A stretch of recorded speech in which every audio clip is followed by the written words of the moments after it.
Assalamualaikum warahmatullahi wabarakatuh. Saya AMO Azima. Okey, hari ini saya akan menyampaikan satu CME yang bertajuk Aspiration Syndrome. Okey. Aspiration Syndrome ni adalah semua keadaan yang melibatkan seseorang secara tidak sengaja tertelan objek atau cecair masuk ke dalam saluran pernafasan dan masuk ke dalam paru-paru. Okey, keadaan ini boleh menyebabkan pesakit mengalami kesukaran untuk bernafas, batuk-batuk dan juga tersedak. Menyedut gas atau bahan berbahaya juga boleh menyebabkan komplikasi seperti radang paru-paru. Disfagia dan juga GERD boleh meningkatkan risiko aspirasi seseorang. Okey, aspirasi ringan biasanya tidak memerlukan rawatan. Walau bagaimanapun, dinasihatkan untuk berjumpa dengan doktor sekiranya benda asing tersebut tersekat di dalam paru-paru atau gejala pneumonia itu muncul.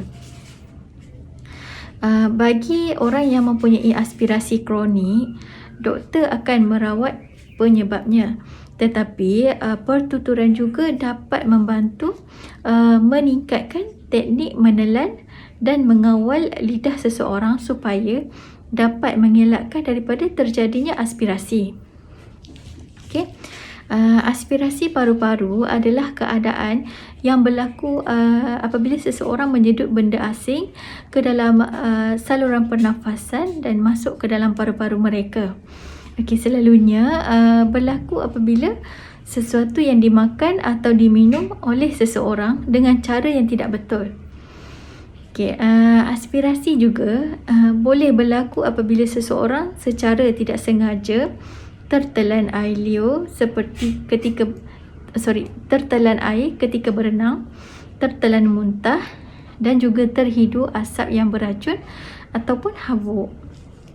Okey, bahan-bahan ini adalah sebahagiannya dapat menyekat saluran pernafasan dan juga paru-paru yang boleh menyebabkan batuk, kesukaran bernafas dan gejala-gejala lain. Okey. Apabila seseorang menghirup sesuatu ke dalam saluran pernafasan mereka, ia mungkin menimbulkan gejala yang jelas, tidak menimbulkan gejala yang jelas, Walau bagaimanapun, simptom-simptom lain yang mungkin terjadi adalah seperti batuk-batuk, rasa sesuatu tersekat di kerongkong, kesukaran untuk menelan dan juga kesukaran untuk bernafas. Okey. Biasanya ketika seseorang makan atau minum, makanan atau cecair akan memasuki mulut ke dalam perut. Kemudian aspirasi paru-paru berlaku apabila bahan tersebut secara tidak sengaja masuk ke saluran pernafasan dan seterusnya masuk ke dalam paru-paru dan bukannya ke dalam perut. Okey. Biasanya ini adalah disebabkan oleh mereka yang mempunyai masalah untuk menelan seperti pesakit strok. Okey, aspirasi juga boleh berlaku semasa seseorang menjalani pembedahan di bawah anestesia. Isi perut boleh bergerak hingga ke mulut. Kemudian turun semula melalui saluran pernafasan kita dan seterusnya masuk semula ke paru-paru. Okey. Anestesia akan mengurangkan tahap kesedaran pesakit dan mengurangkan kemampuan seseorang untuk melindungi saluran pernafasan mereka. Okey. Ini akan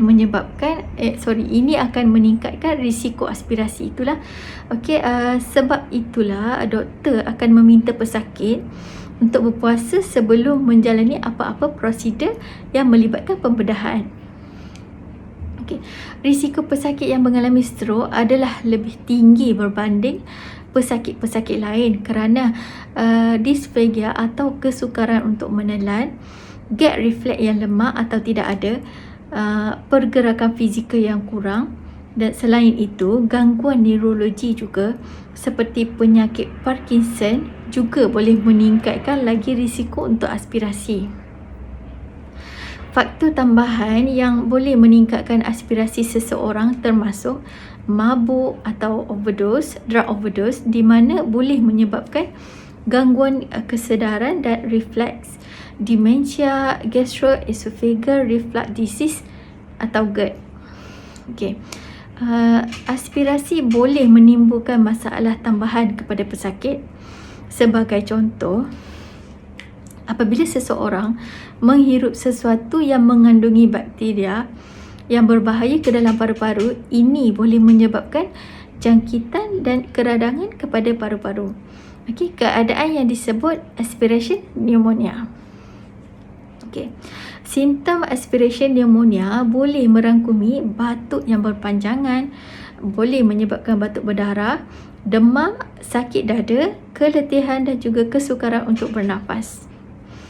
Okay, gejala aspirasi pada kanak-kanak mungkin tidak sama dengan orang dewasa dan boleh merangkumi muka kemerahan, lemah menghisap susu, alio yang berlebihan, kesukaran untuk bernafas ketika memberi makan, demam selepas makan atau menyusu, jangkitan kuman pada paru-paru yang berulang.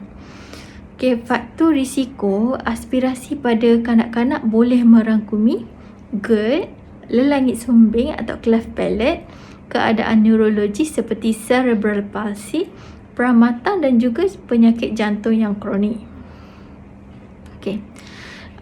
Sekiranya perlu, haruslah berjumpa dengan doktor. Okay.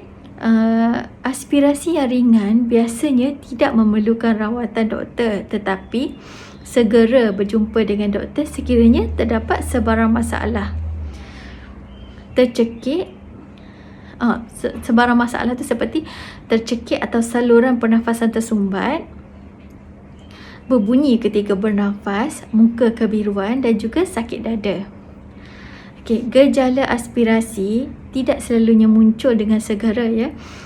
Pesakit mungkin memerlukan masa berjam-jam atau hari untuk mendapatkan gejala aspirasi. Okay, berjumpa dengan doktor sekiranya simptom tersebut muncul selepas aspirasi.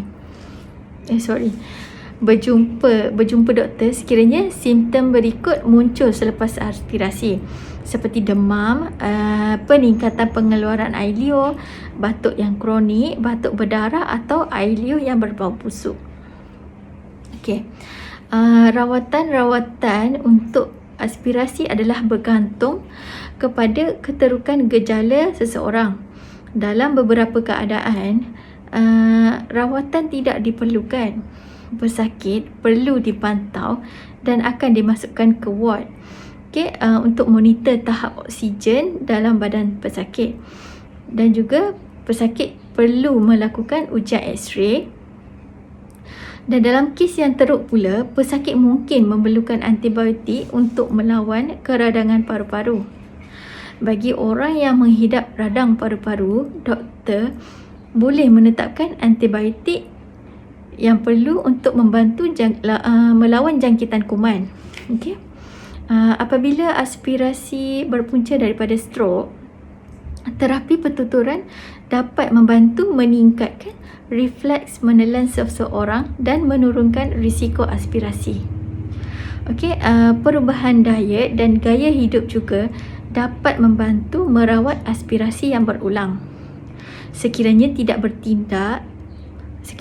bertindak balas terhadap kaedah ini, seseorang mungkin memerlukan rice tube untuk memenuhi keperluan pemakanan mereka.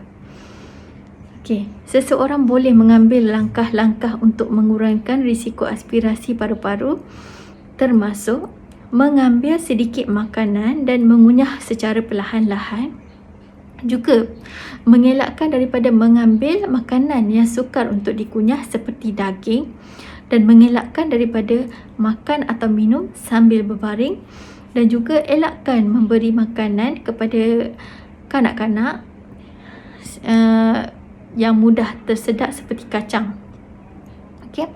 Menghadiri terapi pertuturan atau fisioterapi bagi pesakit stroke untuk memperbaiki teknik menelan mereka, dan juga mengikuti arahan doktor untuk berpuasa sebelum pembedahan.